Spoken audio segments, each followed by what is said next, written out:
weird and wonderful with the leather. You insulting him, though. How so? How does this? I get it. It's just you just say it, but you don't say catch of the year. You're right, Brou. I'm sorry, you're right. Every catch. It's just disrespect. Every single catch. It could be a pop-up catch of the year. You're 100% right. This dude's diving all Catch over of the the year. place. That is right now is catch of the year. I'm sorry. I got your back, Jack. I was so focused on the Royals really struggling at home. 9 straight home losses. They haven't won in the month of June. At least we didn't trade Bobby Witt. At least we didn't do that. Bobby Witt going to Team USA, which is good. Yeah. Play for some. And by the way, Shohei, you're going to make his next start where? At the Midwest Baseball Capital. That's actually a good game. Yeah, they're all good games. You know what? I might fly out there. Go grab $10, get me and the kids.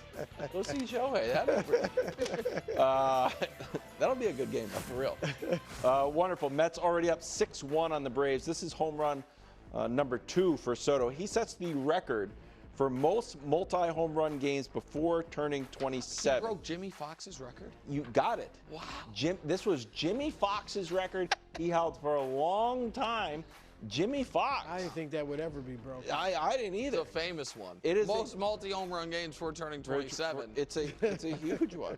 Wonderful. Liberty in Golden State, Marian Johannes, one-legged 3, which I am a huge fan of. She has 11 on the night. Liberty. Have you ever tried one of those, a one-legged 3? I don't know. I'm going to go ahead and say no. I haven't either, but I'm going to say no too. I can see why it would. I just don't think that was, and again, not like I played basketball at a high level, but even some years ago when I was in high school, that was like not a thing. Yeah, like I feel like if you took a I would say one-legged, it's still not a thing. but it's kind of a thing. It's just becoming a thing. I feel like if you did that, I don't think it's a thing yet. in any instance other than like at the end of a quarter to beat the shot clock or to beat the clock, you would just be snap benched at every stage of basketball. It's just about a floater. It's just Halliburton's floater from far away. Right, I know. Just run and then just. But I don't think it's ever been allowed until recently. It's I think that would just I think it would infuriate every coach you ever played for, Brou.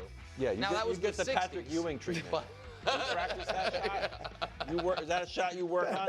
Back to Colorado, which we were at earlier in the show. 7th inning. They have 3 Max when I was in Muncy. high school. That's true. Grand slam. Dodgers beat the Rockies. The Rockies fall to 31.5 games out behind the Dodgers. They are having a rough go of it. They need to turn their season around. It is getting late early in Colorado. That's a weird and wonderful from the National Pastime. More baseball news. Barry Bonds getting a statue. San Francisco Giants GM told 95.7 that we might see a Bonds statue sooner than later. Take a listen. Do we have any idea when we're going to do the Barry Bonds statue? I mean, is it coming? Are we doing it? Like, Larry, I just, that's my guy. I want to see him represented. Is there anything in the works? You know what? No disagreement from us on that topic. On the radar, we don't have the exact location, or the exact date, and the exact timing, but you're saying things that we're totally in sync with. Well, when this was written about, I was more enthusiastic. But after listening to it, like, is there a sculptor? Did you hire? Right, because it wasn't definitive. Yeah. Did you hire a marble guy? Your reaction, bro? Well, and I'm a big Barry Bonds fan. Barry Bonds is the best baseball player I've ever seen. He's the GOAT? Well, before Shohei, because he's pitching. Yeah. But I never saw anything in baseball like Barry Bonds where he would get one good pitch a game and knock it out the park. It was unbelievable. Like, you had to stop and watch him at bat. Now, again, we understand the situation. He never was tested positive, failed a test. He never failed a test, sure, but we know what he was doing, all right?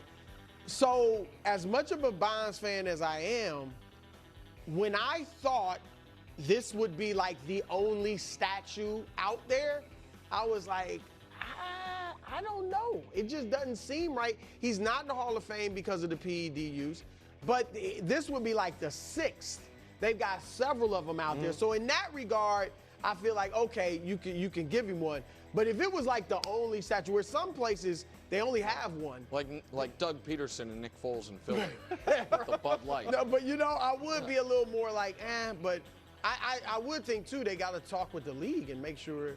I don't know if you need to talk to the league. I think you can just do it. What I thought was interesting about it was all the controversies around statues. There's a lot. It is usually because societal norms have changed. And it's hard to summarize everything that's happened around statues, but it's usually that sin that you thought we overlooked, we are no longer overlooking it, and that statue is coming down or being moved or whatever it is. This is a bit of the opposite. The sin that you are being penalized for, we now are willing to overlook it. And granted, the San Francisco Giants fan base and team always treated Barry differently than baseball at large and certainly management of baseball. But I thought this was a significant societal shift, even if it's just in Northern California, that might open the door a little bit more for Barry Bonds to get into the Hall of Fame and might be a sign that we are all softening toward in our attitudes towards the PED era, especially us kind of, believe it or not, younger people who weren't so strict in casting everyone aside, the superstars of our youth. Yeah, and here's the reason why I personally think this is a no-brainer. I understand the Hall of Fame argument. I disagree with it. I think Hall of Fame should be museums where if you spend enough time, you learn every single thing about that sport's history, and that might include putting, putting, but on the plaque in the steroid era, in the, pre-integration era, in the whatever. That is not what a statue outside a stadium is for. Statue outside a stadium is for the fans of that team. Yes. And you know what? The fans of the San Francisco Giants, you know who they love? Barry freaking Bonds. And you know who should have a giant, hulking, big-headed statue in front of that stadium? Barry freaking Bonds. He should. That guy was. I get a little bit of sports goosebumps watching these highlights. Yes. Just missing it. Like, that was so sick, and it was so fun, and he was so Herculean. And I'm not a Giant. I'm not Mad Dog Russo. I'm not a Giants fan. I'm a Royals fan. I think Bonds hit more home runs in his Giants career than the Royals have hit in franchise history cumulative. But it's a celebration for the team. It's a park for baseball fans of San Francisco. They should be able to say, hey, where are we meeting before the game? Say behind Barry. I agree. And so I think it'd be sick. You don't want too many out there because it gets tough to get into the ballpark. I won't say any names, but Brou hates statues. You can't have 30 statues in front got 30 great players in the arena. Brou thinks Staples Center is unwieldy. It's hard to get in. It's ridiculous. What makes a carnival vacation fun? It's a little bit of everything.